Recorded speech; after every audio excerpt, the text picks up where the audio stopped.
All right, good evening, everybody, and welcome to this month's webinar. And I feel very spoilt this month because instead of one special guest, I have three.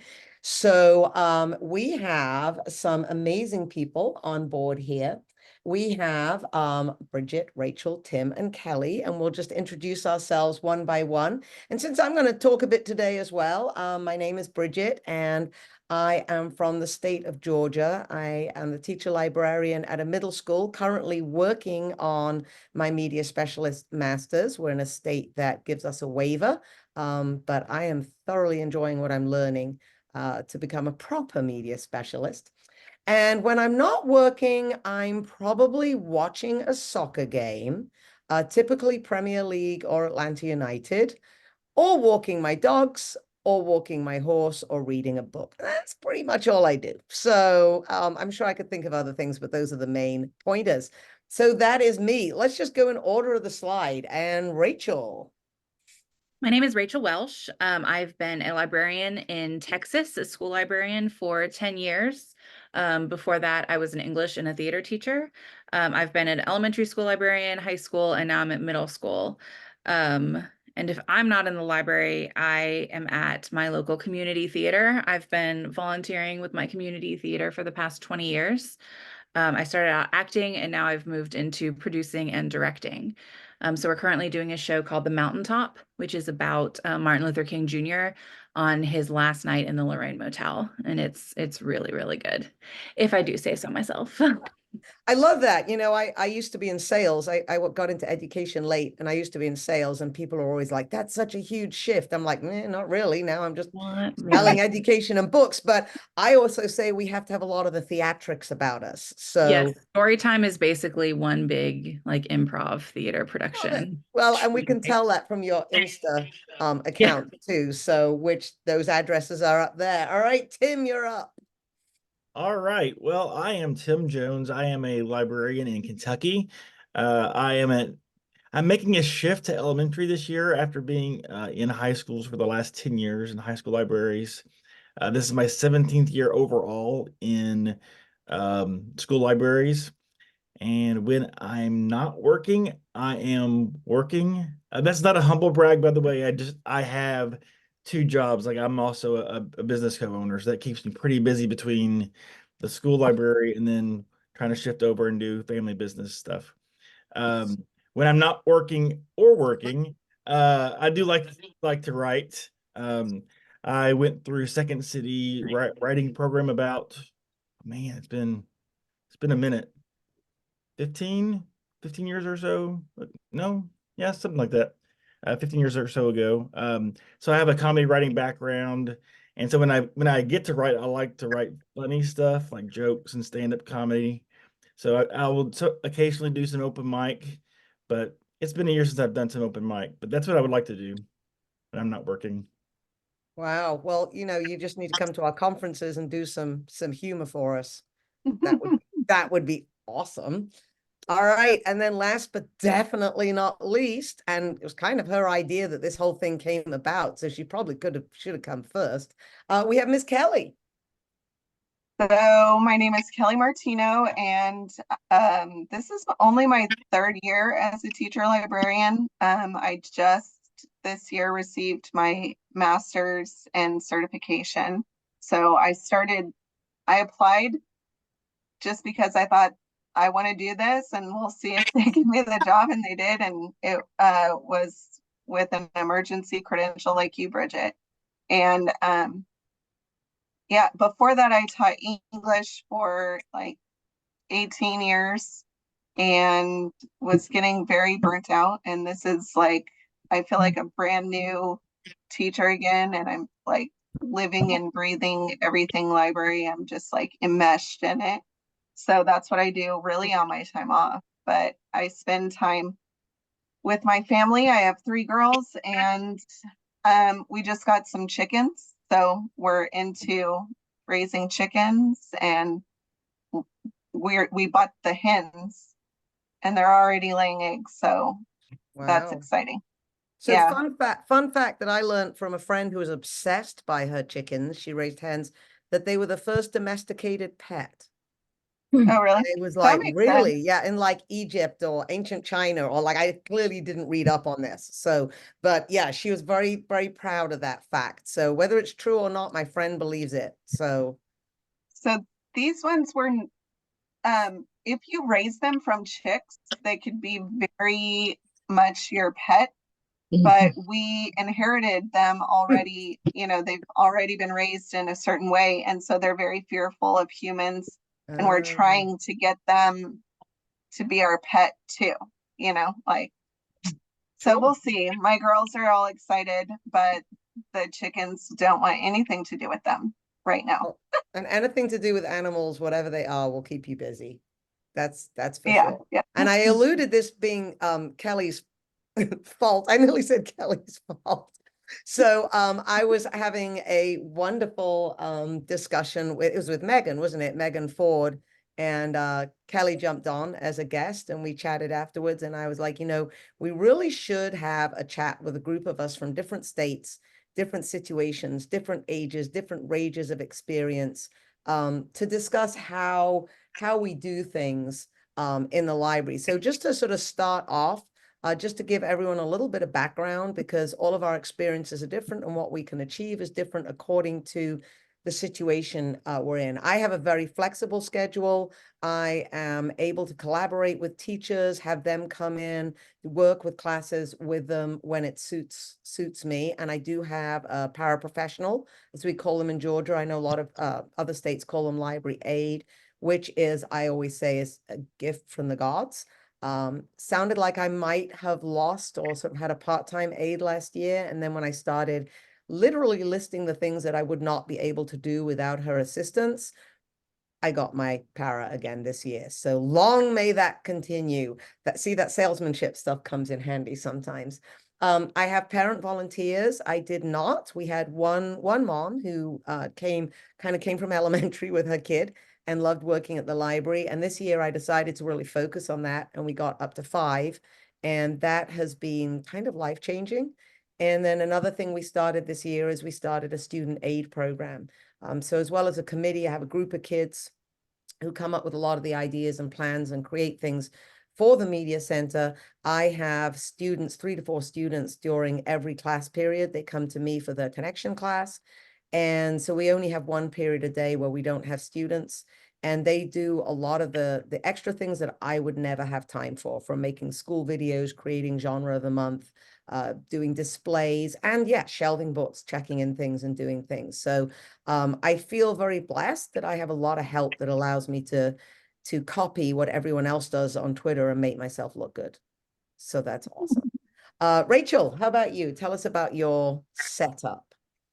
So in the middle school, so I've had all sorts. I've had fixed, I've had flexible. So where I currently am, I am fixed. I'm on the rotation. My school is very unique. I actually have 3 different programs in my middle school. So we have the general ed program, and then we have dual language where the kids are taught in both English and Spanish, which is different from ESL. And then we have the Gifted and Talented Academy. So there's 3 different programs all under the same building, and then 3 different schedules. So half of my day is fixed with a rotation for general ed, and then half of it is flexible where the GT and the dual language classes come in with their teachers bringing them in for library instruction. So the fixed part, I am part of the rotation that's the specials rotation, where the teachers drop them off and then leave, and then I'm sad because I'm stuck with them for 45 minutes. And it's right after lunch and it's ridiculous.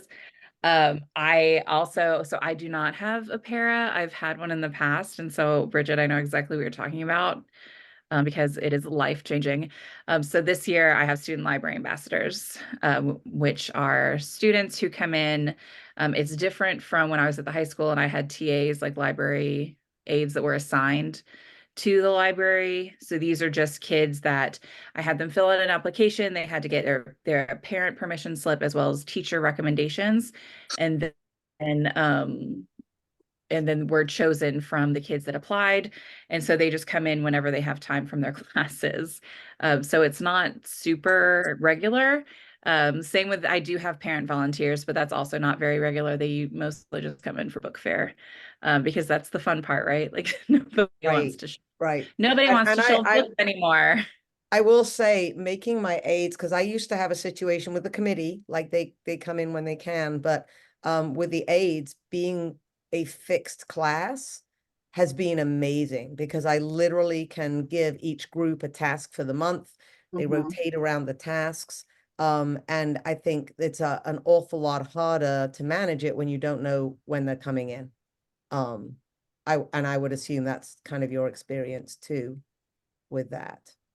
Yeah, when the teachers bring them in, it's very much, like what exactly are you wanting from me, as opposed to me saying like, well, this is what I'm going to do on this day. It's, like we'll still work together on a lesson, but it's more, like, oh, they just need to get, they need to get books. Either it's just a quick check-in, check-out, or it's very specific of we're starting research, go kind of thing. Gotcha. All right, Tim. So I am now an elementary librarian. The last 10 years, it's been very flexible because I was in high school. This year, in my first foray back into, or my second foray into elementary, I started with elementary, then I moved to high school, and now I'm back to elementary. So my second foray into elementary, like I'm on a fixed schedule. I'm part of the related arts group. So we have music and PE and then myself. We have it's basically six 50-minute classes back to back to back with lunch right in the middle there. Half of planning in the morning, half of planning in the afternoon. I didn't have an instructional assistant at the very beginning of the year. I got one about 2.5 months into the school year. And then I got one, and she kind of floats between the different related arts areas.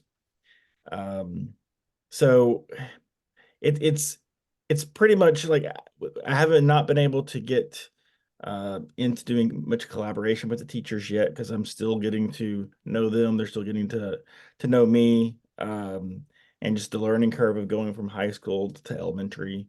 But I do try to like know what they're doing in the classrooms, and I try to mirror it as best as I can. If they're studying um, something, I try to incorporate it, but I don't have anything officially on the books in terms of collaboration with them yet.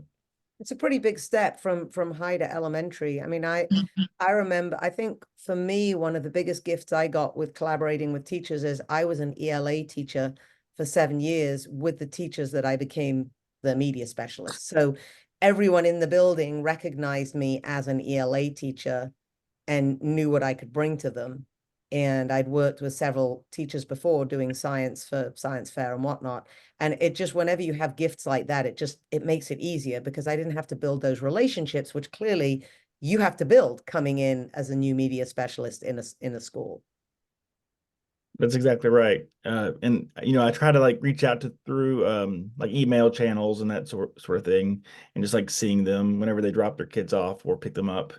But otherwise, like they're incredibly busy, and I'm incredibly busy, so it makes it really hard to add that communication and that collaboration when I only get like just a few minutes with them each week.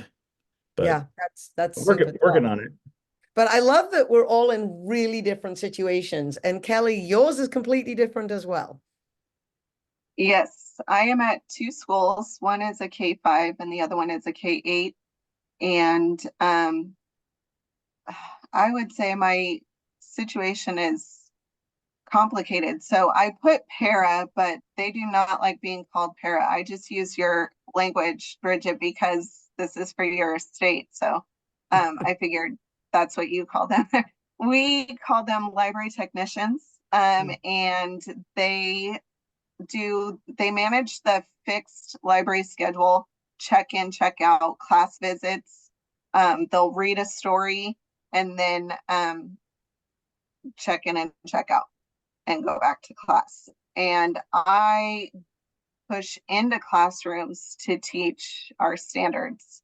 And I collaborate with teachers. What are you teaching? When are you teaching here? And I give them like a menu, kind of a breakdown of my standards. These are the skills that students need to learn with my standards. And then they kind of pick what they want from there. I put fixed flexible because I kind of recommend, since I'm at 2 sites, that we just go ahead and schedule it right now. Grade level, I meet with grade levels and I'm like, when do you guys want, let me get in your classroom once a month. Let's just put it in the books right now. If we don't do it now, we'll never do it. So it's kind of fixed in that sense, just because I'm like, if we do this, then it's only, 10 lessons. So, and then that way I make sure I'm getting in every classroom too. So it's this is great. flexible. So we have but- we have 4 states, all age groups, 1 person with 2 schools. We have a complete mix of fixed rotation and flexible, collaboration and working on collaboration. So this should be interesting tonight. We got a lot of different stuff going on. So let's start with what we're proudest of, right? The big positives. So I think when I think of what I'm absolutely proudest with, and Kelly, I'm with you. I've only done this for a couple of years too. So I think the thing I'm proudest of is having brought in the committees and the aides into our program. The fact that the students are really the ones who are driving everything, and that was a big thing for me as a teacher. I was a huge part of there's a teacher who wrote this book called Shift This, and it was all about shifting the power to the kids and like Twitter chats and the whole thing. And it was like the first thing I wanted to do to implement into the media center, because kids just didn't go. Like kids literally did not go unless they were forced to go check out a book.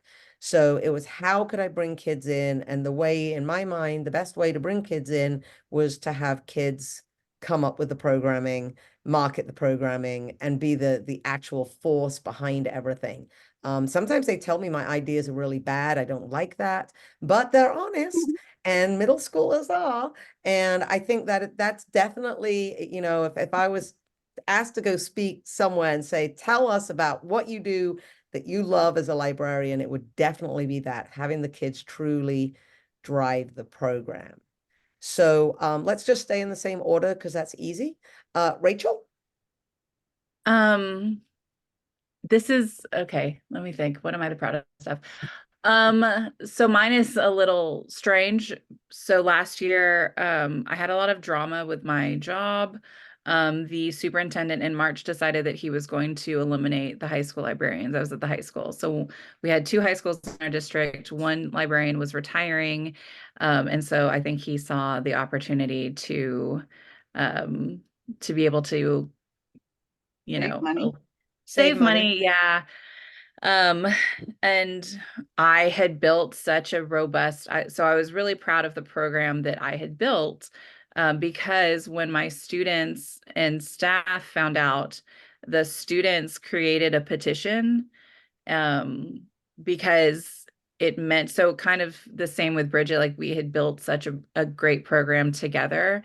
And they knew what they would be losing by not having a certified librarian and have it just be a room with books, which is, spoiler, I'm not there anymore. It did work for a while. So they wrote a petition. The superintendent changed his mind, or, it looked bad in the press.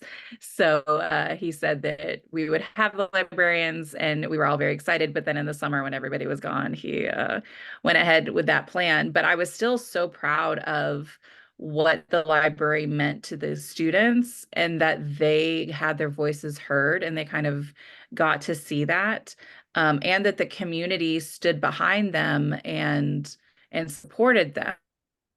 That the community members were also speaking up, because the students were showing and saying what they wanted, and what they felt they needed in their education. And it's sad that, you know, the admin did not respect that at the end, because they do not have a full-time librarian there. They ended up having the intermediate school librarian for both high schools. The intermediate school for one town is going back and forth, and then the same. But yeah, I was very proud, and I still am, of the What relationships is that I built with those kids, and that they felt such ownership and felt such pride in that program that they wanted it to persist, and that they felt passionate enough that they were able to stand up for it, and that they felt heard. So that was nice. I love that. I love that they got the support too, and they could see that. I just wish they'd pulled the whole thing off. Yeah. But you know, Yeah. maybe they'll go back, you know, maybe they'll I mean, it's an important lesson in life to learn, to have your voice heard. Yeah. Um, and Rachel, what is the intermediate school librarian? You said they have an intermediate school librarian. What is that? Yes. So 7th and 8th grade. Okay, okay, I see. So the seventh and eighth So grade librarian goes to the both. school. So three Mhm. schools? Three So that schools. we have 2 intermediate schools. So Yeah. each intermediate librarian goes to their Okay, feeder high two school. school. Okay, so like Yeah. 7th through 12th basically is they're two Right. schools like me, but yeah. Yeah. Okay.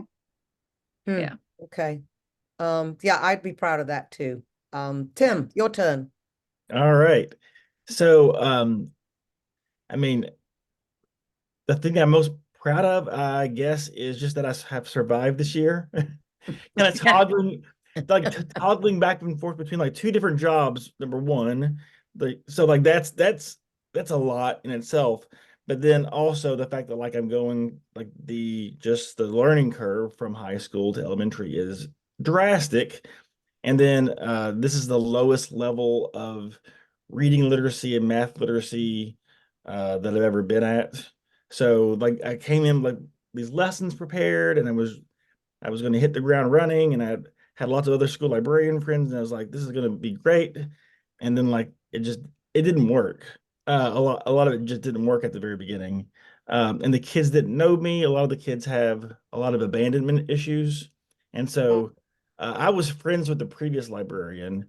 They had another opportunity that they went to, and so I had lots of conversations with that librarian. Um, that librarian came to the school before the school year started and tried to get me situated as possible. And so I thought I was ready. And then the school year kind of starts, and um, it was a learning curve. Um, and learning curve not only in terms of age groups, but just the differences in skill level. And then so and then also all the kids like they love Miss Mattingly so much. And so like, here I come in, you know, the new sheriff in town, and it's just like I do things differently. Not necessarily worse, not necessarily better, but just differently. I'm a different personality. And so I'm really proud of just being able to meet some of that resistance early on where they're just like, who is this guy? Where'd Miss Mattingly go? We love Miss Mattingly. To like, okay. And so so by the end of the year, like they're starting to like get me. We're kind of creating those relationships. Kids come by and they give me hugs and all those things. But for this particular population, like they really need consistency. And so it was kind of hard to like break into that. It was just like, are you going to leave us too? And that sort of thing. So Hmm. um just the learning curve in terms of not just the grades and the skills, but also just the learning curve in terms of just like making those relationships. Like teachers is one thing, making relationships with them, but like those kids, you really have to get them on board. You have to let them know that you care about them before you can even teach them anything. And there's just like a lot of walls up there. And so um, I guess I'm most proud of that. Outstanding. Well, you know, that's any of us who've been in education for any length of time know that relationships do matter. It's a cliche for a reason. It's the truth. All right, Kelly. So what I'm most proud of is engagement, the engagement that I do, not only with the kids, like I'll do after school events, I'll do book release parties during lunch and like contests, stuff like that to give away books. But what I'm most proud of is engagement with parents. Our district has really pushed or encouraged us to engage, not push, but encouraged us to, what can we do to get parents engaged, but also they want to extend it to education, like educating parents.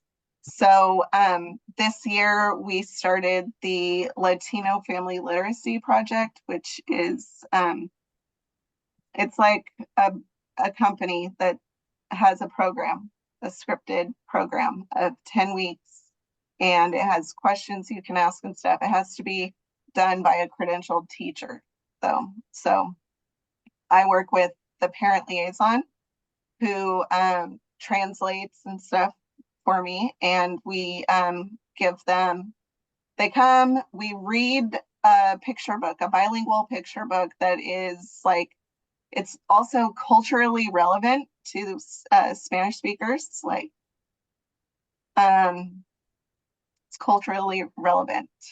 I think it talks about, like, one of them talks about like a Hispanic like boogeyman. I forget the name of it, but anyway, just different things. Like, and then the parents, as we're reading, we kind of model how you would talk to your child as you're reading to your child. So we look at like, oh, what do you notice from, yes, Kukui, thank you. So then, what do you notice about the pictures? What do you notice? Or what do you think of this? Just questions that as you would read, you would maybe ask your child, so that we're like through modeling and stuff. Love that. We kind of show how to like interact and connect over it. And then in the next one, they come back and we share what worked, what didn't work. If your child even liked it, like some of them, it's like my son wouldn't look at it because it's the main character is a girl or something like that, or they didn't like the illustrations or something like that. Yeah.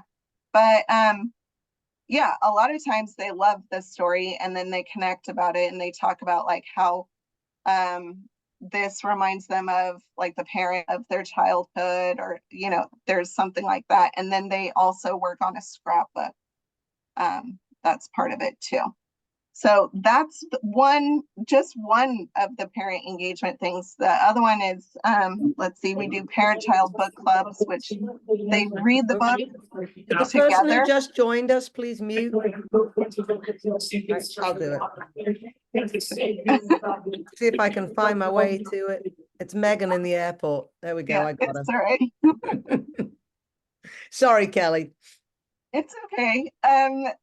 We do parent-child book club, which is like open to everyone, not just the Spanish speaking. It's everyone, and it's one every trimester, and we have K2 and 3 through 5, and it's only at my K5 school because that one's Title I. And next year my other school will be Title I. We'll have it there. But the district purchased the books and we like rotate them amongst schools and stuff. But it's a club, I guess. They take the book home, read it together, and then for an hour we do activities surrounded around it, like crafts and stuff. And then That's so cool. next year I am next year I'm planning. So Common Sense Media has parent workshops, and we have teacher librarians in our district have 5 in the beginning of the year and 5 at the end, per diem days where we work, a longer school year. And so I came up with the idea that we should like take one and split it up amongst us so that we could do this parent workshops that around digital safety and citizenship.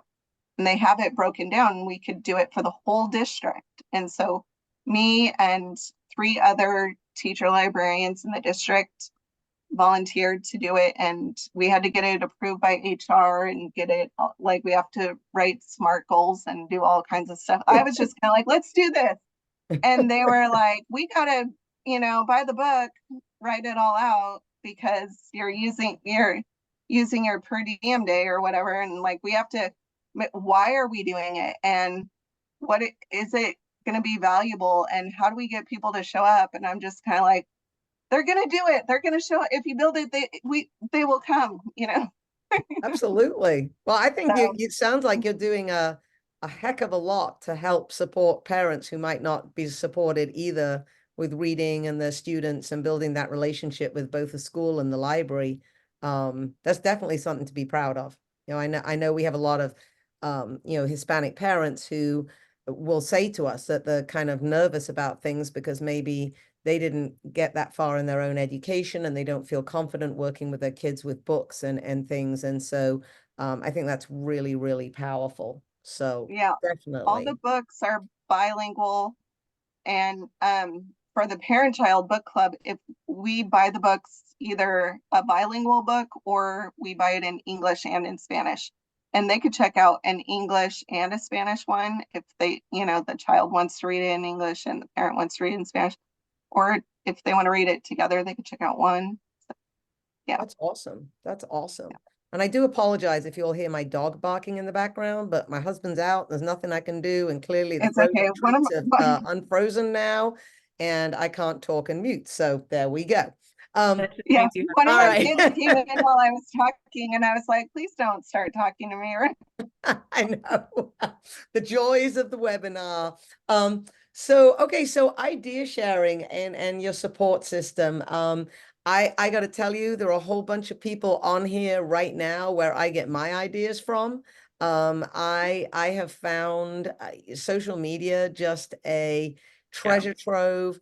The couple of conferences I've been to, I went to the AASL one, which was absolutely fantastic. And just picking up from other people all the time. And as I said in my introduction, I am fortunate enough to have all of those support measures in place with by the way, I much prefer library technician over para. Para just is a weird word to me, but I have all that support that allows me to implement ideas pretty quickly, and the backing with the kids there to work during each class and having that support. So for me, I would say I get my ideas from like you guys, and basically the formerly known as Twitter, Instagram, I'm slowly getting better at. I struggle with Instagram, as you guys know. It takes me a day to answer your messages, and conferences. So that's definitely where I have sort of honed what I do so far. And I just went to visit Megan's library, and I went to visit Cicely's library. The great thing about doing my master's is they make me do things like observations and don't tell anyone, but instead of doing one, I'm doing as many as I can for every grade level, because if they will let me go, I'm going to go observe, because it helps the school, it helps me, it helps the team. So enough about me. Rachel, where do you get your stuff from? Oh yeah, definitely social media. I mean, I think that's probably going to be everybody, the digital PLN, which I just did a social media presentation at the Texas Library Association conference, and we kept saying PLN and then realized that we never defined it for people. And so there were people that had to like Google it halfway through. So yeah, that's your professional learning network. But yeah, 100%. I am also no stranger to throwing money at the problem, and I will go to Teachers Pay Teachers for lesson plans in a hot minute if, somebody is coming in and I wasn't expecting them, or if I'm tired and need, something for my kids to do. But yeah, social media, like 100%. And then also the kids, like I will ask them, what do you guys want to do today? Or like, hey, this is coming up. What do you think we should do? So listening to them and kind of, seeing needs from the curriculum, from teachers, from students, just kind of everywhere. 100%. We, with my student aides and my committee, we did 2 retreats over the summer last year, and they came. I threw them a pizza party and we brainstormed. And I gave them, like, one of those national calendars, all the different holidays and stuff, and just set them loose brainstorming. And they came up with brilliant ideas. And then I'll come in like, I saw this on Twitter. What do you think of this? And they're like, yeah, that's great. And I'm like, you guys come up with brilliant ideas. So thank you for saying that, Rachel. You're absolutely right. All right, Tim, I know you do social media too, but have at it. Share with the world. Where do you get your ideas from? Yes, so I'll piggyback on what the two of you all said. So yeah, definitely social media. In particular, Twitter, X, whatever it's calling itself now. Although not as much, I guess, this last year, because it's a little bit sus these days. But my PLN is still mostly on Twitter or X. And because of, again, a lot of people like you all that are on this webinar right now, follow a lot of you guys and lots of others. When I first got onto Twitter or X, like I immediately like tried, or at least once I started to actually really use it, I started to try to follow all the school librarians that I knew in my county. And then I expanded out to just trying to follow all the school librarians I knew across the state. And eventually that became just following any school librarian that seemed interesting at all to me. And so I get a lot of ideas that way. I do get some ideas from Instagram, some from Pinterest, some from TikTok, for a limited time only. Yeah. Who knows? That might be gone soon. Yeah, I know. That's so sad. That sucks. You haven't So even gotten to the government slide there, Tim. You're just getting Yeah, I me. know. yeah. So sad. I'm just now starting to get into TikTok, and now it's going to be Oh, I have a whole rant. yeah, right. I'll let you rant away later. So then also just my associations, like my county association is really robust. Um, Jefferson County Public Schools is like, I think, like the 26th largest district in the country, which I think is pretty nice considering we're just Kentucky. But I mean, we're a pretty big, robust county. So I get a lot of ideas from just locals, librarians, and then from the state. Um, and then, I go to the conferences. I went to the AASL the last couple times, presented at both the last 2 AASLs. I went to Texas Library Association the last couple years, even though I'm not from there. And then I've been to ISTE for the first time. I went this last summer, and KISTE, which is the Kentucky's affiliate with that. Castle, which is our Kentucky Association of School Librarians, has a summer refresher every summer where I get to meet my Kentucky peeps and get to form relationships and get their digits so I can like text them questions like, what's going on with this? And can you help me with this? So I've had a lot of lessons sharing, like sharing my own lessons, but also having others share their lessons with me by just getting to meet other school librarians in all these, either through social media or through associations. If I don't know that if every state has as strong school library associations, but I know Kentucky does, and I know Texas does, and I'm sure there's many other states who do have really strong school library associations. And I definitely would encourage beginning school librarians um, to really embrace that and learn from that, especially with some of the things that are happening in this country, because we're stronger together. And if you can see, like, I see what's happening in this state before it happens to my state, you can kind of be more proactive with it. So I get my ideas from those. Also get ideas from blogs, but mostly the blogs are shared through social media. And then like Rachel said, just like talking to the kids around Christmas time, like in December, I had a Google form. I created a Google form to like get feedback from the kids on like what kinds of things did the last librarian do that you love so much? And what are some things that you're doing in your classes right now? Just your fifth grade classroom or your third grade classroom. What are some things that you'd like in there? And what are your interests? Just kind of basic getting to know you sorts of things that kind of let them know that one, I care about what they're interested in, but then two, like find out some things that like I can quickly implement that I know that will be crowd pleasers immediately. So I did that form in December, and I've done that sort of thing previously in other stops, just kind of either with whether it's a student library advisory board or something else, like just kind of reach out to students and be like, what do you like? What are you interested in? Nice. Yeah, How I do one at the end of the year, which a couple of people had like copied the one I did, and I just thought it was, especially in somewhere like a middle school maybe or a high school where they're a little older and they're conscious of coming back next year, of like, what did you like that we didn't do? And then of course had to list all the things because we all know they would have forgotten what we did. And Right. what would you like to see? And we did a Harry Potter camp, and it was like, well, we want to do a Percy Jackson camp as well. And the kids just give great ideas. And I also wanted to back up too about what you said about your state organization. I kind of fell into GLMA almost sort of by accident. I don't know. Went to the summer institute and was kind of like, why am I the only person from my district here? Like, why are people not here? And then I felt like that a little bit with going into social media. And I know there are people, like, I don't want to make it sound like no one is, but we have a really strong, I feel, state organization. We have really great stuff going on. There's amazing things on Twitter. I just don't like X. Sorry. Who takes a brand that everyone knows and changes it? Stupid. Anyway, and I'm kind of like, it just blows me away because people will say to me, "Oh my gosh, I can't believe you did that. It's such a great idea." It was never my idea. And I mean, I'm only too happy to say that. Like, people will say, "Where do you get all your ideas from?" Well, other people.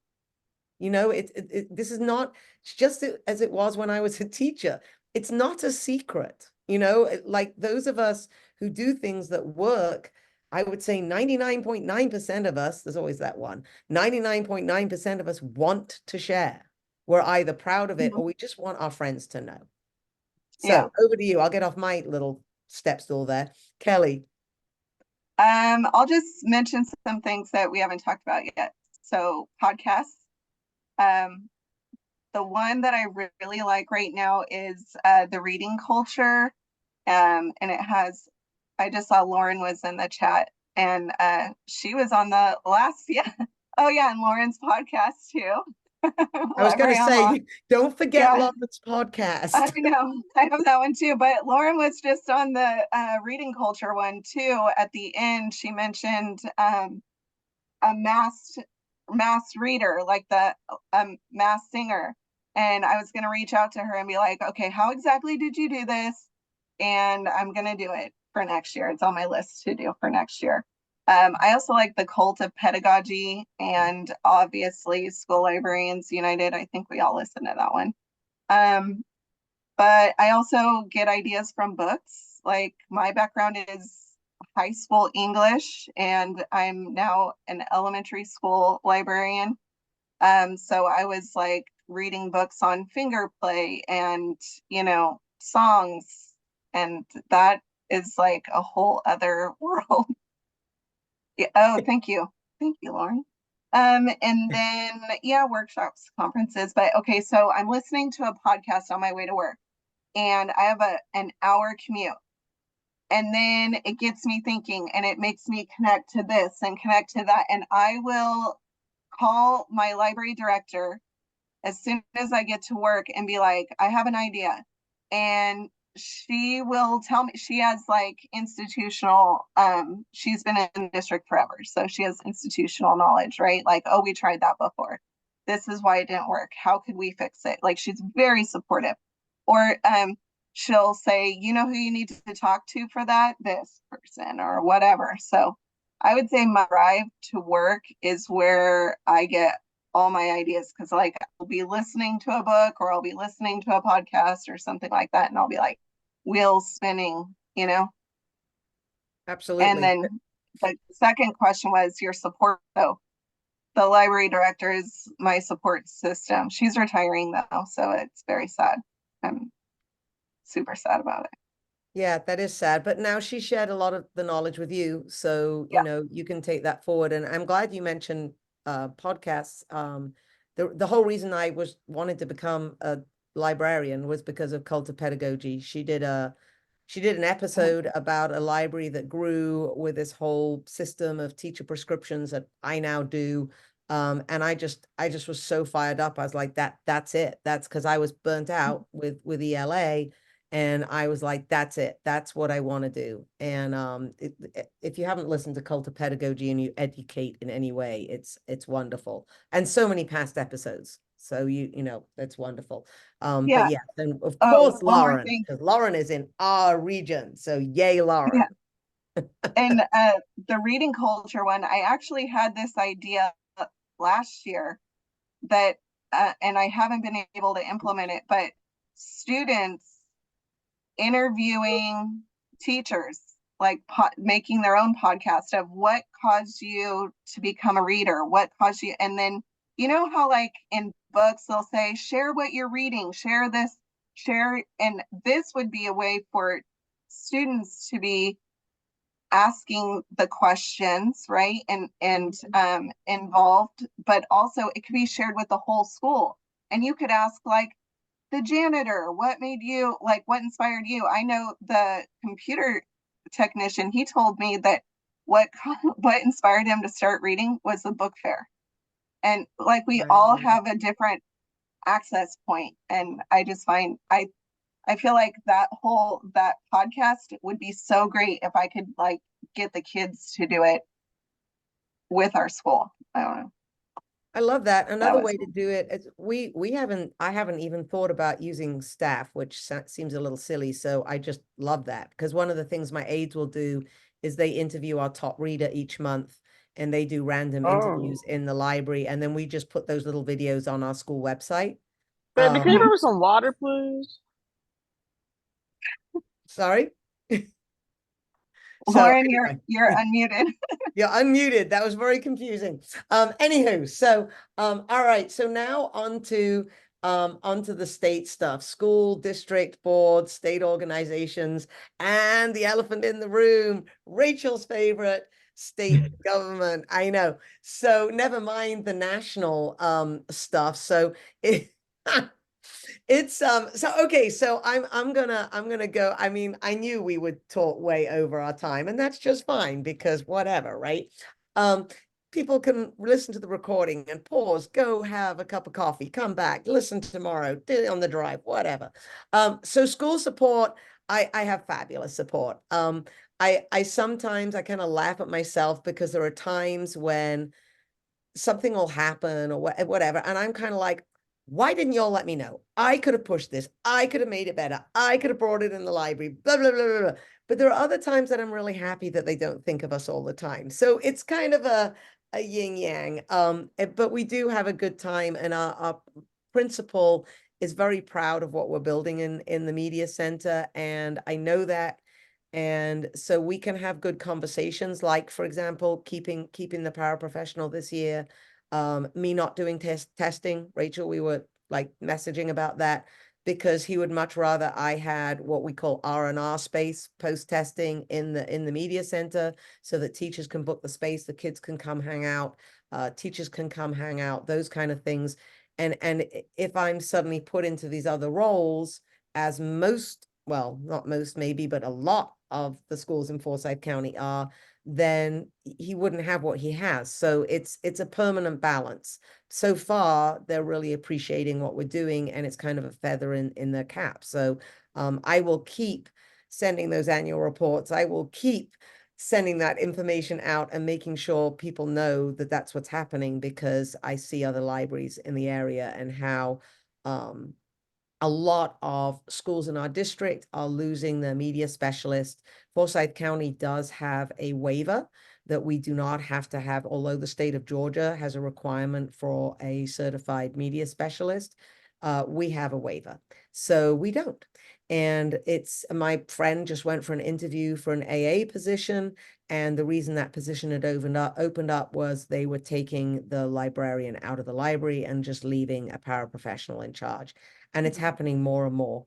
And some of the media centers, the paraprofessional is fantastic and is doing a ridiculous amount of work for how little they're paid.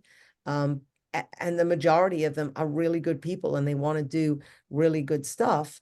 And they're almost kind of making it easier on the principals because they're doing good work, but they're good people. But obviously they're not going to do the extras, and why would they? And so it becomes sort of survival of the library in my mind.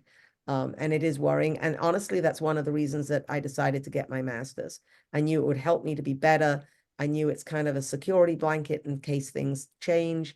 And I just wanted to be able to have that feather in my cap. So I really felt I knew what I was talking about. GLMA is fantastic. I got to be on my first board meeting call the other day, and they're all talking about all this political stuff. And I'm like, I knew, but I didn't know. And I thank God these people are out there fighting for us. And what can I do to get more people to be a part of this? Because other people have to hear these conversations. We hear the dreadful board meetings with the dreadful parents, and we have nothing on a scale that many other districts and states do, but it's there. And so the House Higher Education Committee this year was contemplating a bill, and I just put that up on the slide, so I didn't get it wrong. But they ended up it not going through. There were a couple of different pieces to this. One piece was all parents being emailed when any minor gets a book from any kind of library. Guess what? My county already does that. Yay. Which is why we had to stop Sora, because Sora does not yet have that available. And so that got passed by my school board. And so even though the state didn't pass it, we still have it in our district. Had a kid the other Wait, day, parent found hold out on. kid's been taking books. Well, why would the kid check the book out?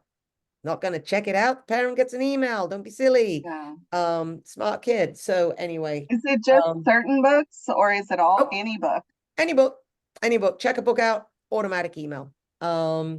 And As a most parent, I'd be parents sign annoyed. up for it, not because they have a problem with what their child reads, but because they, you Yeah. get those opt-in things. You just go check, right? Yeah. And I would have checked it because sure, I'd like to know what my kid's reading, not because I want to stop them from reading anything. But of Right. course, True. they look at it and they're like, 70% of parents signed up for it, so it's a good thing. And they're like, okay. Mhm. Yeah, let's just talk ALA. And talking of ALA, this was really the big thing that what they were discussing using was to stop school systems, university systems from using any materials, services, or operations that were provided by the ALA. I mean, yeah. So, from the lower level of things, that would stop schools from helping to support payment for attending conferences. From the higher levels of things, it would mean the degree programs weren't going to be certified by ALA, use materials. That is basically our lifeblood. But the good news is that did not go through. The bad news is once it's out there, you wonder what's coming next. So we lots of emails sent again. GLMA just impressed me. They made it super easy for my voice to be heard, and I shared it with everyone I know who breathes. I mean, I had friends from different states. I think I probably had some friends from England sending emails and things to to people, but because my English friends are just horrified by the whole thing. But that's a webinar on its own. So Georgia is in a teetering place, I think. We're certainly not as bad as many other places, but my Lord, there are people out there trying to make it be that way. And as always, a lot's going to hinge on the next election. I mean, that's just the reality right now. So moving on to Texas. Speaking of places that are terrible, not really. Sorry. That was okay. So yeah. So the Texas State, so let's start with the grade. So my school is great, wonderful. I love my teachers are all super supportive. My admin is super supportive. So I have not had any run-ins with my board. My previous school, obviously, my admin was not great. Since the superintendent, they went in and were removing books without any review. We're just taking them out. And anyway, so we've not had any of these issues in my new district. So the biggest issue that Texas is facing, and TLA, the Texas Library Association, and then the Texas Association of School Librarians are super awesome. I'm very active with volunteering with those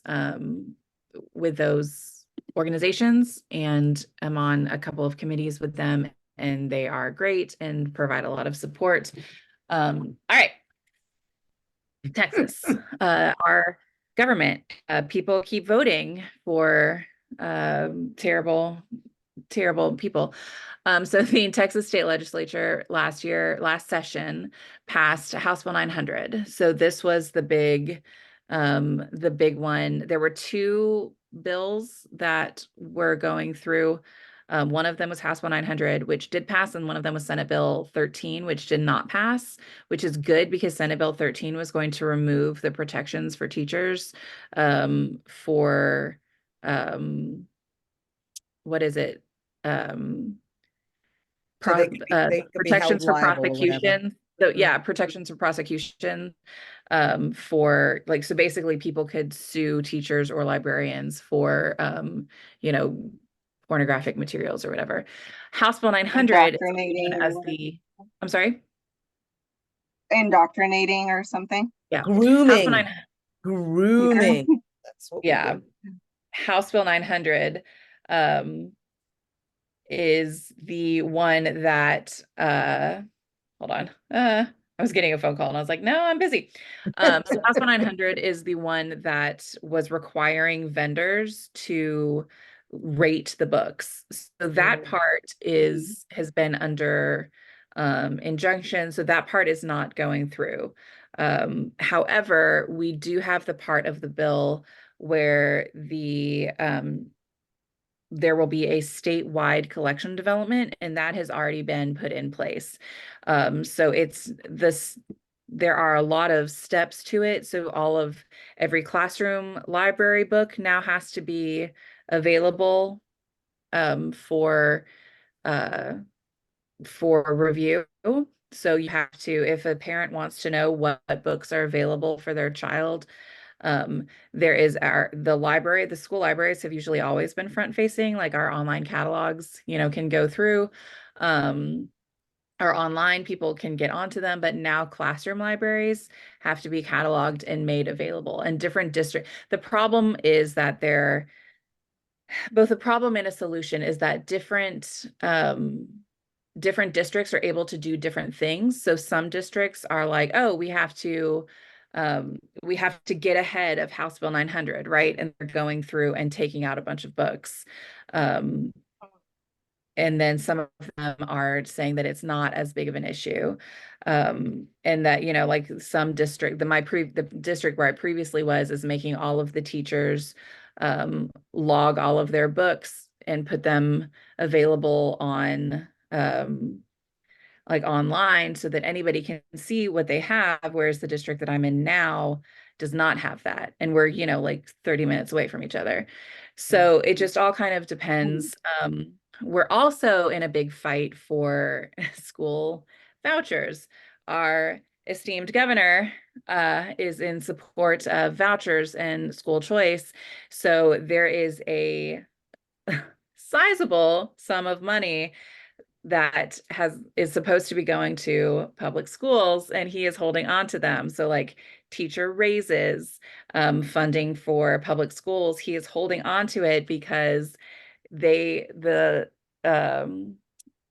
state legislature keeps not voting for vouchers, and he's a whiny pouty baby and is not allowing for that funding to go through until he gets his voucher votes. So a lot of school districts have, so I know several librarians throughout the state, not just in the state of, and we all know about HISD has been taken over by TEA. Their superintendent is firing librarians left and right. He kind of famously gave an interview where he said, why would I have a librarian when I could hire a teacher? What do librarians do? Just check out books all day. So it's Right. great. Texas is just Right. Super. wonderful. It's super, super. I do have a very good therapist and am heavily medicated with anxiety medication. But yeah, so a lot of librarians that I personally know are losing their jobs because, or their positions are being cut because of budget issues that districts are eliminating. There's one up in the Dallas area where all of the librarians had to re-interview. They went from 32 librarians down to 16, and they had to re-interview and will be like splitting schools in, different areas. But there are some districts, Karina just put in the chat, that Dallas ISD is hiring over 100 librarians because their new superintendent is pro-libraries, because their So we former like him. superintendent. Yeah. I mean, Yeah. and So that it's thought all, of it all just pitting kind people of, against each other who probably work together like that. yeah. It just, yeah. So it all just kind of depends. I mean, Texas is a very diverse state, just probably like Yeah. everybody else's. It's California, I huge. know, Yeah. is the same. So we have a lot of the problem is um the people that are the negative are the loudest, and the people with money are, like bringing in the Moms for Liberties group to speak at different board meetings.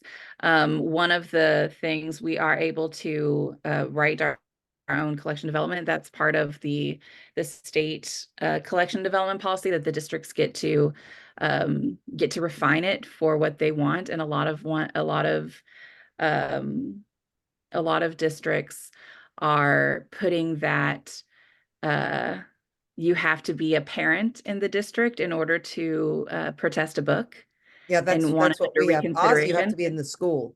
You can So only Yeah, instead, protect the we have book in that. the what a, school. what a lot of people have in theirs is parents or community members. So yeah, so kind of refining that. So we're kind of learning from the difficulties that we've gone through. But yeah, there's still a lot of people that are awful. And that's, kind of what I have discovered is, if anyone says like, well, it's a conservative area or conservative whatever, my response is always like, well, conservative doesn't necessarily mean hateful. So to Right. me, that's not always necessarily, something that Yes. you can't use conservative to try to cover up that you're trying to take books out of, like that doesn't go hand in hand. You're trying to So make it's decisions for all, other people. Yeah. yeah, and it's annoying because people also are feeding into, I'm sorry that I'm taking over. I just have a lot of thoughts. It's sad that people are feeding into this rhetoric of what's going on in libraries and in books instead of paying attention. It's the old, like, I mean, it's the TikTok thing, right? Like, oh no, don't, like, we have to ban TikTok, and not like, don't look over here at all of like the gun violence and, Right. like the people living in poverty and all of the issues that we have, like, that Texas can't sustain. Every time we have a natural weather pattern, they're like, don't turn on your electricity. Like in the summer, they're like, put your Yeah. air conditioning Like up a at red 80 herring. because the electric grid can't hold it. And I'm like, listen. Okay. So that's Texas. That's Texas. All right, Kentucky. It is interesting hearing. Now I've heard about Texas, but I haven't heard much about Kentucky. So Tim, have at it. Yeah. We're in the news a lot. Yes, You are. You are. The school that I'm currently at is very supportive. They've been very supportive this year, and if I need to buy something, principals, like, yes. Even though like we've gone about half of the school year now without a bookkeeper, so it's a lot of piecemeal stuff going on right now, but they're very supportive. Like if I have something creative I would like to do, the same with the previous librarian. if we have ideas, they're pretty open-minded to implementing them if it's going to help kids succeed and read more. And there's not really a lot of we probably could have better tech, but I mean, like, we're doing the best we can. And in terms of, like, book banning, that sort of thing, like, again, like, that's not something that is happening a whole lot in my school or my district.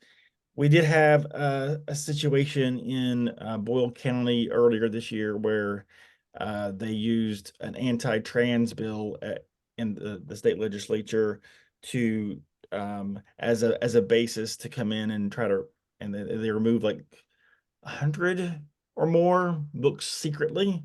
And so a lot of students came and descended on Frankfurt and were able to get those books put back. So not, I don't have, we don't really have a lot of those problems in our district. And we have had those problems. We've had some strong leadership pushing back against that. We did have a bill recently. Well, the Kentucky law currently requires that there is employment of a certified school media librarian in each school, which not all states have. But the librarian can be assigned to 2 or more schools. That's kind of how they try to save. But there was a bill proposed this year that would have removed that requirement. And because we have some pretty strong leadership in Kentucky Library Association and Kentucky Association of School Librarians, we are able to proactively kind of push back on that, reach out to the senator, to the representative who proposed and sponsored the bill, and he agreed to like remove some of that language once it came into committee for a vote, and he was actually true to his word on that. So I was a little skeptical that I thought it might be a game. You know, always be, I think suspicious that like it could be just a shell game. But that worked out. The fact that we put a lot of heat on it and we were very proactive. We had a lot of numbers kind of pushing and saying, no, this is not good. So that language was changed before. We try to be proactive in terms of studying what's happening in other states, because it seems like your Texas and your Floridas and Missouris and some other states, like they're like this breeding ground for like, let's throw some things against the wall and see what sticks, what we can get past, and if that doesn't work, then we'll try a more nefarious way of getting around the edges. And we've seen a little bit of that in Kentucky in terms of just like just the tedious way that legislatures will go about trying to push certain agendas without getting pushback. They're not going to, label a certain bill, something that's going to get like a lot of public pressure, but like they can still weasel certain language in there that like is very destructive. And so just being very mindful of just like, what is this bill actually saying? Or what are some unintended consequences that this bill could have? Or what are some intended unintended consequences that this bill might have that people might not realize it could do? And so we were KLA and Castle are both pretty proactive as library organizations on following bills, making sure that we have talking points ready to rally public support. Every library has been very helpful with their support. They were able, we rallied to rallied support to restore direct aid to libraries in the next budget.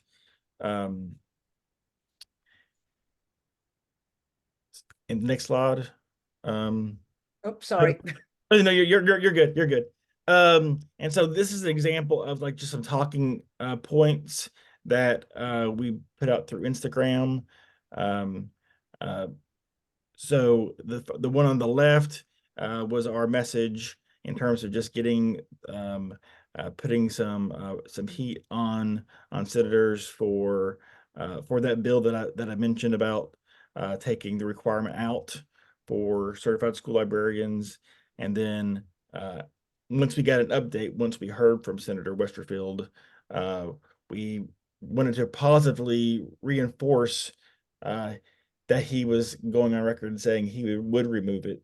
That way, if he goes back on his word, then he looks really bad. Mhm. That was, I think, part of the hope there, but also just taking him at his word, like that is a in-kind way to hopefully encourage future cooperation.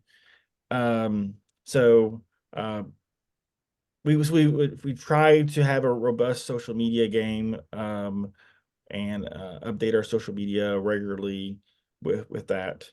I think there's something on the next slide here, I think. And I mean, the madness is quite simply anyone and everyone you talk to. I mean, it's like, to your point, Rachel, I have some fairly conservative friends, although let me tell you, they're less conservative than they used to be just because of what the connotation of that. But, and they just think this is ridiculous. It's again, it's this small group. Anyway, Tim, so you got a, headline here. Yeah, I think I jumped ahead earlier. So like this is what I was talking about earlier. Boyle County School District, they banned more than 100 books, citing the anti-trans bill. So even though the anti-trans bill didn't specifically mention libraries, this other bill still has a relationship to libraries because they can use it as a basis to then remove certain books. And so trying to just be mindful of just like, anti-DEI bills.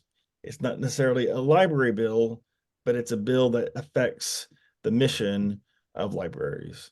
So just trying to just be as proactive, like looking at bills, having a committee, whether it's a formal committee or an informal behind the scenes committee, just kind of looking and just kind of keeping up with things and Right. sharing with your board or your state boards, the Castle board or KLA board, just so that there's we're not caught as off guard. Because I think about this point last year, there were some bills that were being talked about, and we were caught really off guard by them. And we had like rally talking points really, really quickly. And we didn't want to be caught like that again. I mean, it's easy to be caught even if you're paying attention, because there's so many tricks in politics to get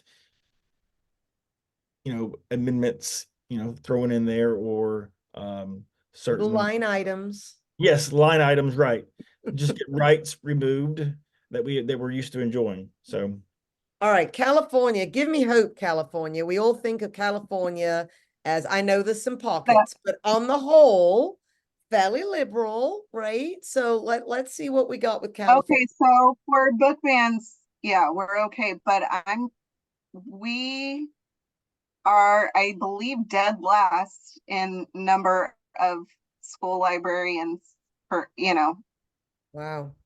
we're like the worst at hiring school librarians. Like there are so few of us. 9%.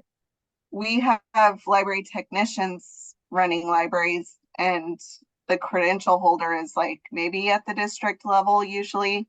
And the credential, if you hold the credential, it says that only the credential holder can buy the books, but it's like if you're a district librarian overseeing 30 schools, like, are you looking at all those book lists? Are you going through it and that sort of thing? No, not likely.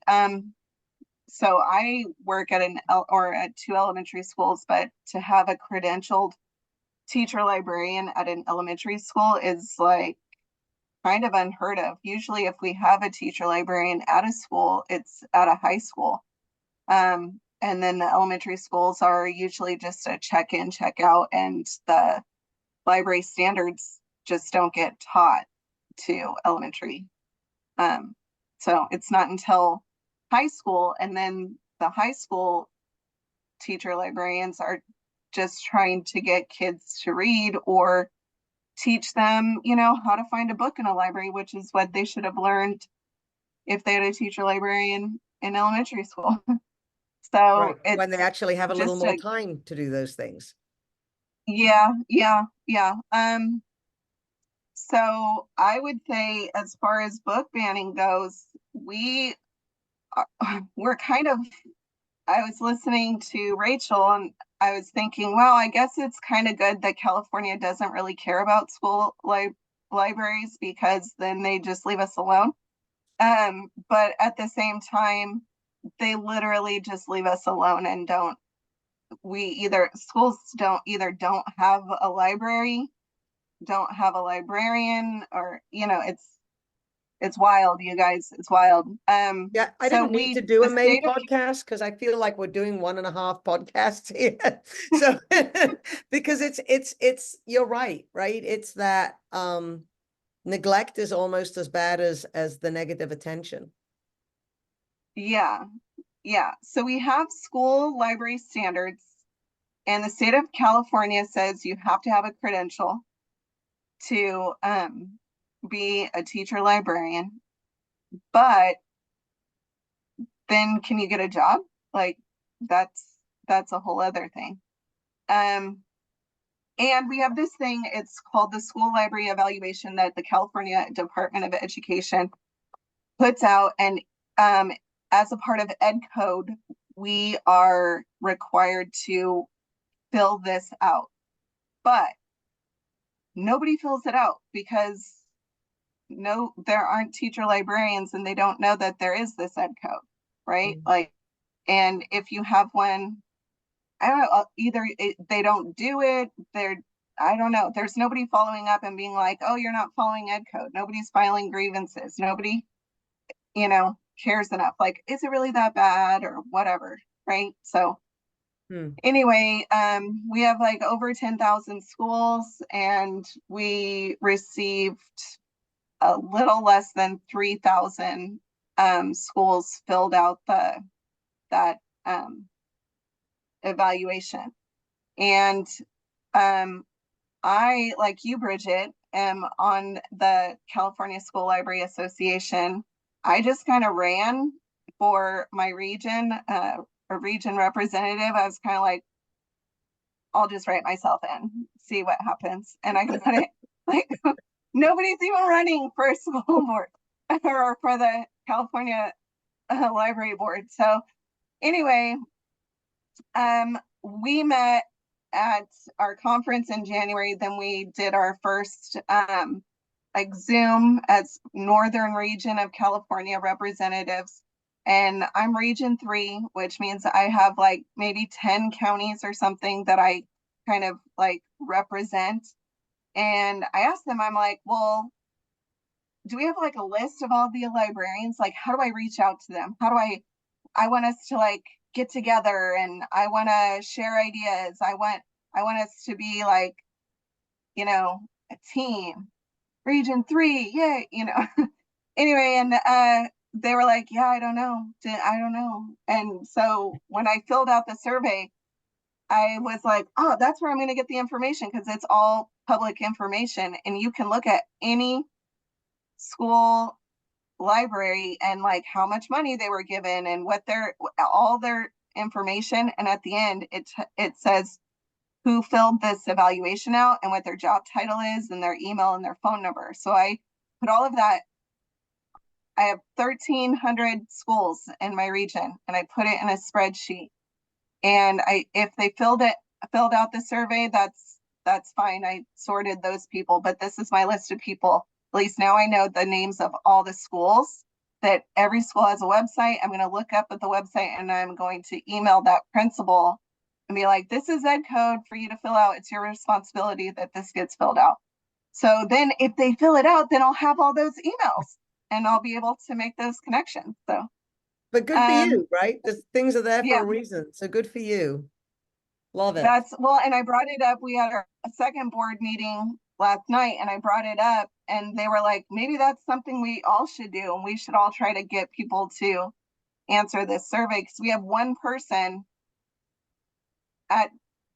who works for the CDE, California Department of Ed, who's like in charge of getting people to fill out the survey. One person for 10,000 schools. And so we were like, let's help this person. Let's try to reach out to our regions and stuff like that. So yeah, but that's just getting people organized is basically California. We don't even know what's out there, basically. There's no, Sometimes it's not a bad thing, but okay, it's yeah, getting late. It's getting late, yeah. so I'm gonna move us along. I think we've all sort of touched on, there's a lot of you are actually on more of a fixed schedule. Kelly and I are both in a situation where we kind of go to teachers with menus and get them to choose dates and do that.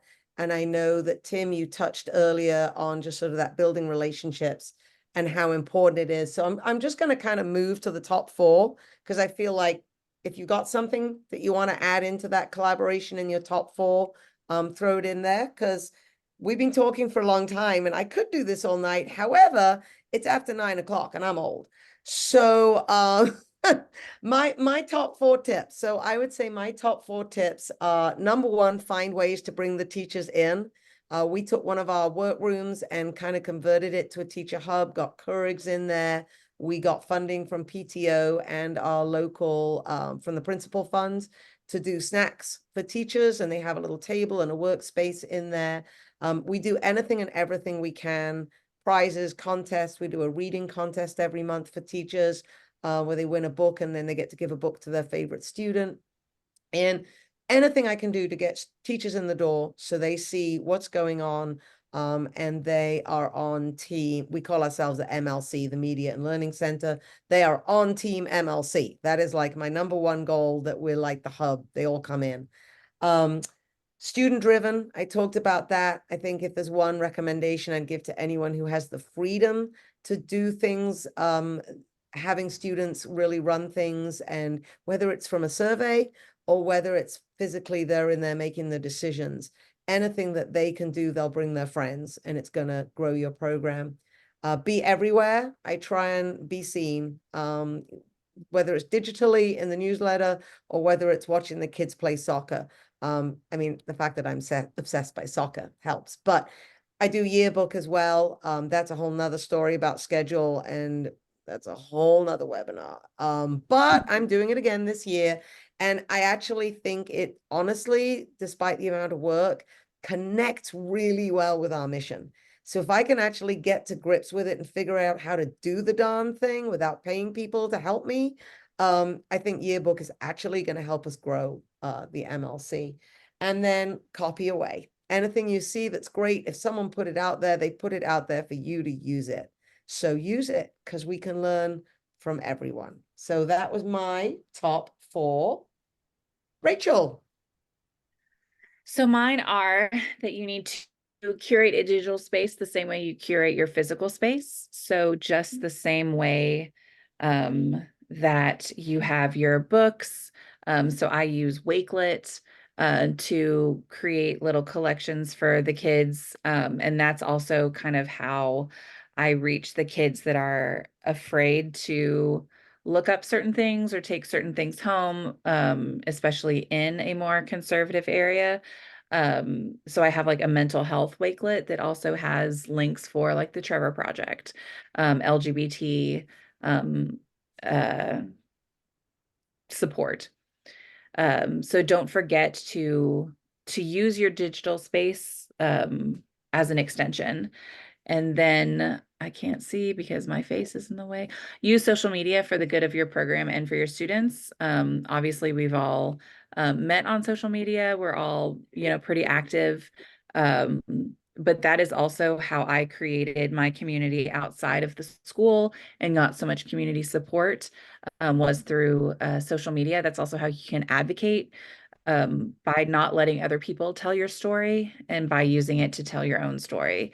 Don't let people, get in the headlines about what libraries and librarians are doing. You can create that narrative yourself. And then in the school, find what no one is providing and then provide it. So in the high school, the nurse's office was at like the very opposite end of the campus. So I created a emergency supply station. So I had tampons, pads, deodorant, face wipes, like anything that the kids could need, and then just had it in boxes available for kids to come up and get. And I actually still have that in the middle school. so that it's not as stigmatized. And that's it. That was one thing that, nobody really thinks about, is having those things available. Mhm. I And love then that. as Yeah, yeah, that's a really good idea. it was super. I need to present more on that, because that's maybe that should have been my positive. That was one of the things that I really loved. And people were always like, well, aren't they really did the kids really did not abuse it. They took what they needed and then they like went on. And especially in a high Mhm. school, like the face wipes are what went the most, because we would have pep rallies. And so all of the cheerleaders and dance girls that had to do like a full football, well, football is very big in Texas. And so I was they would gonna have say to, Yeah, Texas. they would have to do like a full football game really, face. I've never heard that. That's so strange. Yeah. There's this little thing called Friday Night Lights. Maybe you've heard of it. But yeah, so that was the one thing. And I had people like donate pads and, all sorts of stuff that was really cool. So I definitely recommend, and I just got those like fabric boxes that, those foldable ones that like pop out, and just Mhm. had them on an empty shelf, and kids could just come and get them. And I was like the weird, whenever a kid would be like, I hear you have tampons in here. And I was like, yes, I do. Like I was the weird, like, I'm so excited. yay, menstruation. And that's going to be the title Love of the that. podcast. Yeah. And then obviously establish your PLN in person and virtually. Our job is very solitary. A lot of the times we're the only ones in the school and nobody really gets us except us. So make sure that you have somebody that you both can share your struggles and your successes. Somebody that can, like help you problem solve, and just, cheer you on when you're finally done with inventory. Nobody else is going to know like how great that is except for another librarian. So those are I love this. I'm like literally, I have the slideshow and I'm writing notes. I mean, that's like a win right there. All right, Tim, it's you. I'm going to try to get through this quickly. So, just generally, like every library that I have been a part of, I've tried to just make it as welcoming for all, whether it's just basic relationship forming with students and faculty, uh, either in person or through social media or emails, or just the environment, the physical environment itself. Uh, at the first high school I was librarian at, um, I was I was there to help. One of the things that we did was we revitalized the library media center. We renovated it. It was like a $200,000 renovation. Mm. It was like stuck in the 70s and 80s, and I had to bring it into the 2010s. Yeah, at the time. So I mean, it was like 30 or 40 years Stop, Rachel. past due. So I had a student library advisory board very involved in selecting carpet squares and like, would you like this chair or this chair, and uh, trying to decide like, what kind of books would you like, and because we also the collection was also really really old too. Like that was another whole thing. Like 90% of it when I got there could have been weeded. Um, by the time that I left there, like we probably replaced, yeah, probably about 90% of it. So it took a while to get it there, but like I had student involvement and teacher involvement in terms of like deselecting and selecting new books and new furniture, and I was very lucky to be able to have that opportunity to do that. But just I'm always trying to get buy-in in terms of the library and making sure that they understand that like it's not just my library, it's our space. Mhm. Um, Same thing with social media, just making sure that they feel welcome. One of the ways that I've been able to connect with kids this year is I've gotten on TikTok, and hopefully they don't take it away from me because the kids really really like it. I know. And I'm not using any other social media to connect with the kids right now because they're not on anything else really. Um, Wow. so I've been doing TikToks and they like them, even though they like to say some of them are cringe. but I think they secretly like some of them. Right. Are cringe because they'll watch them over and over. I see the views going up, and I'm just like, they really like this cringe video, don't they? Um, so we we have a lot of fun with that. And so like I had like a kid like this week say like I followed you on TikTok. I'm like, thank you so much. Um, Staying current with just tech trends. Going to conferences where you learn tech trends. Uh, then sharing that information out. It's usually like just information overload at these conferences. I feel like you can't share everything, but like the thing that the one or two biggest takeaways I try to share that I can implement. And then if you have the opportunities to co-teach, that's excellent. Just promoting your resources again through social media or through emails, and then just finding ways to just kind of tell your story, whether it's in a newsletter. Um, I love writing newsletters. Depending upon the population of the school, the length of the newsletter. You might want it to be shorter, or you might or longer. It just depends on what their um, um, what they can handle. And then just Yeah. generally just advocating, which um, uh, I think we should always be advocating, knowing what like our elevator speech is. Like if you have a minute with somebody, just kind of share what's going on in your library. And this is my transition to talk about one way I advocate outside of this And shameless.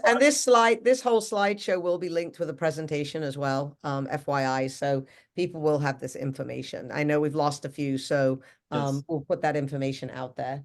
Shameless plug. So this is my Absolutely. my side hustle, my business, and so I help to design these shirts, and came with logos, and then I also had these focus grouped with other school librarians to get a sense of what kind of logos they liked, and then once we had a sense of like what logos actually went well, like I started off with like 50 logos, and then I downsized it to like the top 15, and then we got in there and try to come up with designs for them, to just kind of advocate for school librarians so that even without saying a word, your shirt can say it. And I really like the one that says head of a librarian, because it's got like lots of different arrows pointing to the skull of like just the different hats basically that school librarians wear, whether it's collaboration or it's technology.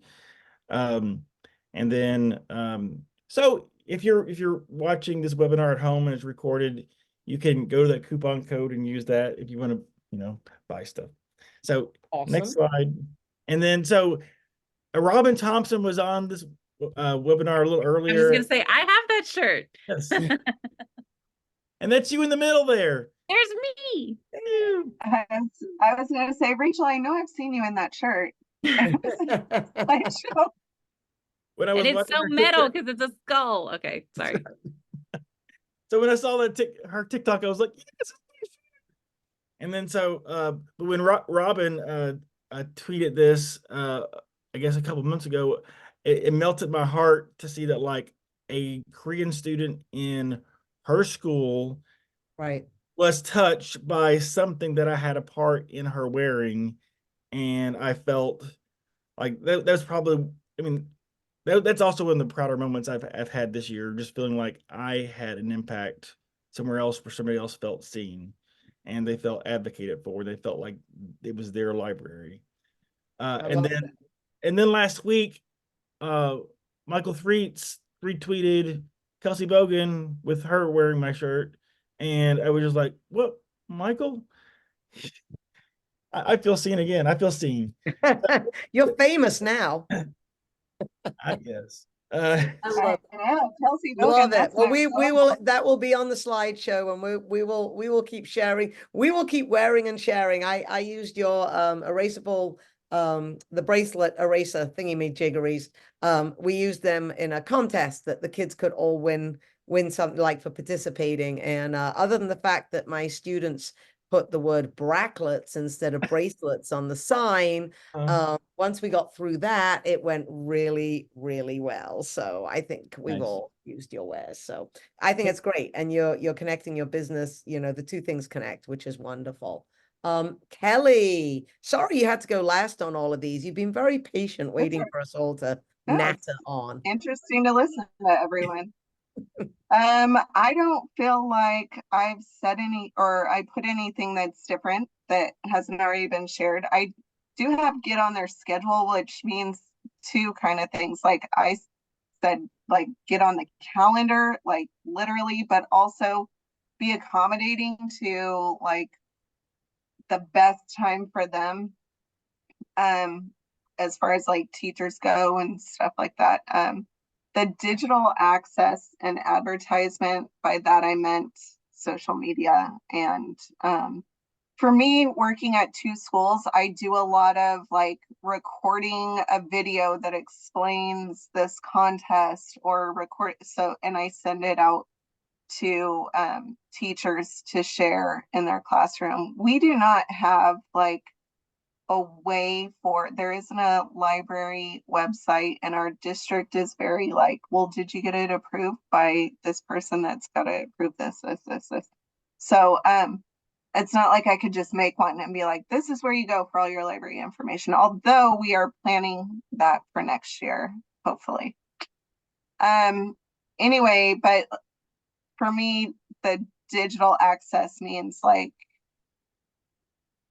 on social media, but also like through email. Like I email all the time. When teacher said, you kind of email a lot, like I don't want you to forget about me, that I exist. I'm here only half the time, right? I'm only here every other week, and you need to know that everything that's going on.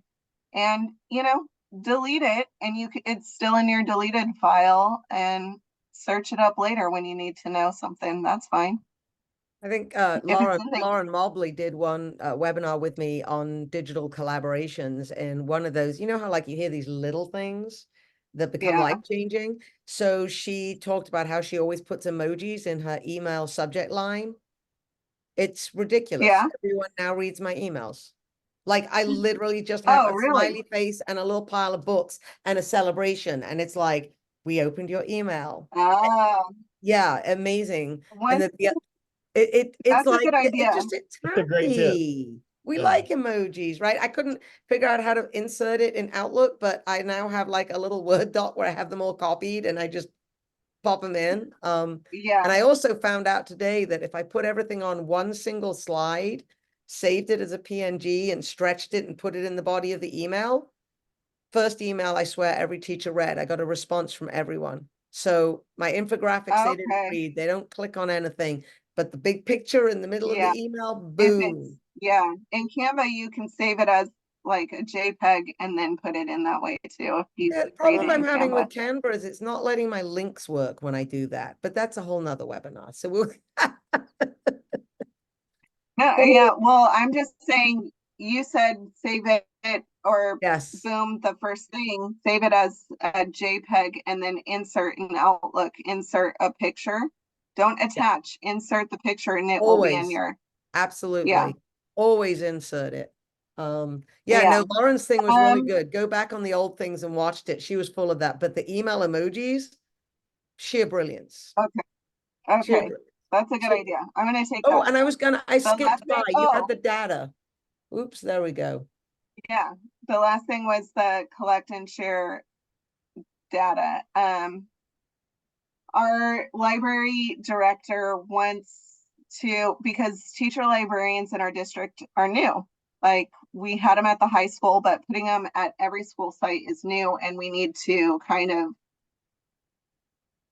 convince everyone, right, that we're necessary, that we're valuable, and that sort of thing. So we have to collect data on everything.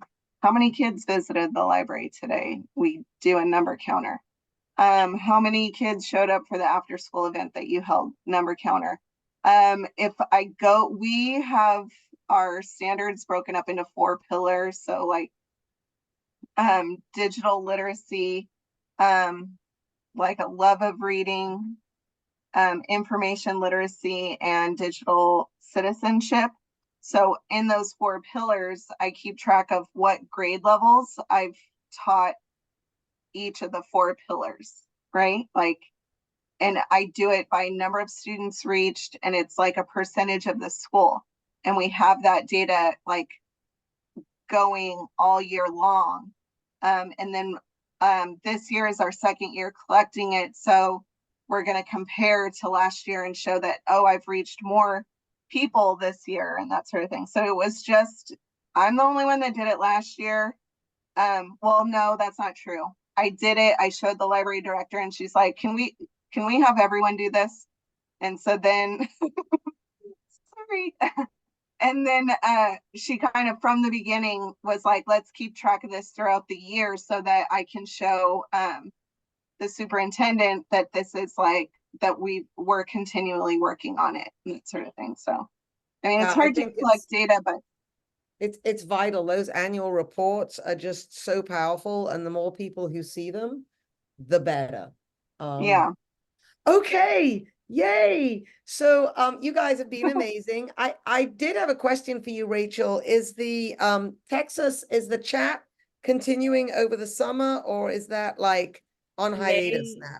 Yeah, May will be our last one. So we have a Twitter chat on Tuesday, hold please. It's the first Tuesday, right? Yeah, it's the first Tuesday of the month. So May 7th at 7 p.m. Central Time.